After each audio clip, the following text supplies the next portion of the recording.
നിങ്ങളാണ് വിജീഷ്? അത് പഴയ SD അല്ലേ? അതെ അതെ, പഴയ SD. എത്ര കൊല്ലം പഴക്കമുള്ളതാ ഇത്? ഒരു 84 മോഡൽ വണ്ടിയാണ്. പാർട്സ് ഒക്കെ പുനരുപയോഗം ചെയ്തിട്ട് പിന്നെ ടയറൊക്കെ നിങ്ങൾ കണ്ടീഷൻ ചെയ്തൊക്കെ കൊടുക്കുന്നുണ്ടൊക്കെ പരാതി? നിങ്ങളുടെ വീട്ടിലും സംഭവം ഉണ്ടെന്ന് പറയും. ഇല്ല, അങ്ങനൊന്നും ഇല്ല. നമുക്ക് പരാതി നിൽക്കുന്നത് ഈ ഇവിടെ തന്നെ ഉള്ള ഒരാളാണല്ലോ പരാതി നിൽക്കുന്നത്. രതീഷ് കുമാർ എന്ന് പറയുന്ന ഒരാളാണല്ലോ.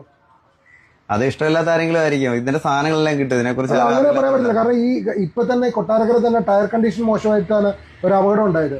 അപ്പൊ അങ്ങനെ നിങ്ങൾ അങ്ങനെ റീകണ്ടീഷൻ അല്ല, ഇതെല്ലാം ബ്രാൻഡ് ന്യൂ സാധനങ്ങളാണല്ലോ. ഇത് പുതിയ ടയർ എല്ലാം കിട്ടുന്നുണ്ട്. റീകണ്ടീഷൻ ടയർ വെച്ച് നിങ്ങൾ വീട്ടിൽ എന്തൊക്കെ പരിപാടികൾ ചെയ്തിരിക്കുന്നു പറയുന്നു? ഇല്ല, സാറെല്ലാം വീട് വന്ന് വിസിറ്റ് ചെയ്യാം, വീട്ടിൽ നോക്കി അറിയാം. അങ്ങനെയുള്ള കാര്യങ്ങളൊന്നും ഇല്ല. നമുക്ക് സാധനങ്ങൾ കാരണം ഇപ്പൊ അപകടങ്ങളൊക്കെ പശ്ചാത്തലത്തിൽ എന്തായാലും നമുക്ക് നടപടി എടുത്തേ പറ്റൂ. കാരണം അങ്ങനെയൊന്നും പറ്റത്തില്ല. ഇപ്പൊ നമ്മൾ ചെയ്തുകൊണ്ടിരിക്കുന്ന വണ്ടിയിൽ സാർ നോക്കുക, എല്ലാം പുതിയ സാധനങ്ങൾ ഇട്ടിരിക്കുന്നത്. ഇതൊന്നും നമ്മൾ പഴയതല്ല. ഇത് പുതിയതെല്ലാം വാങ്ങാൻ കിട്ടുന്നുണ്ട്. വീട്ടിലെ ഉപയോഗത്തിന് എന്തെങ്കിലും വെച്ചേക്കുന്ന എല്ലാം ഒന്നും നമ്മൾ സ്പെയറിന്റെ കളക്ഷനോ കാര്യങ്ങളൊന്നും അതൊക്കെ ആയിക്കോട്ടെ. പക്ഷെ വണ്ടിയിൽ ഉപയോഗിക്കാൻ പിന്നെ പഴയ ഉപയോഗശൂന്യമായ പാർട്സ് വണ്ടിയിൽ ഉപയോഗിക്കാൻ വേണ്ടി ഞങ്ങൾ സമ്മതിക്കത്തില്ല. ശരി, വണ്ടിക്കകത്തോട്ട് കയറാം കേട്ടോ. ശരി.